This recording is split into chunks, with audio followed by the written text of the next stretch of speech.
Welcome to today's market report.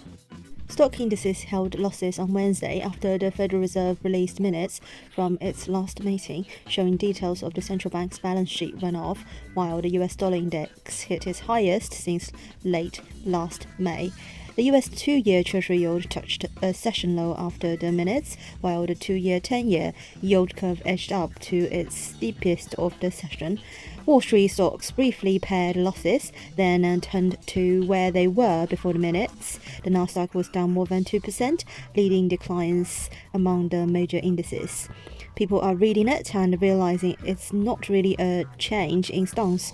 Yesterday's news was much more material to investors and their psyche than the release of the minutes. On Tuesday, Fed Governor Brainerd said she expected a combination of interest rate rises and a rapid balance sheet runoff to take US monetary policy to a more neutral position later this year.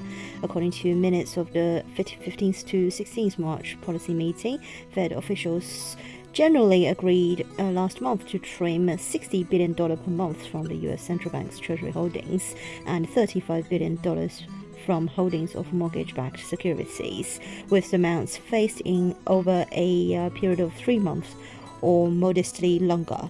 In its March meeting, the U.S. Central Bank raised rates for the first time since 2008 and pivoted from an easy monetary policy during the coronavirus pandemic to a more aggressive stance on fighting inflation. The Dow Jones fell 0.45%, the S&P lost 1.01%, and the Nasdaq dropped 2.11%. Pan-European Stock 600 lost 1.53%, while MSCI shed 1.31%.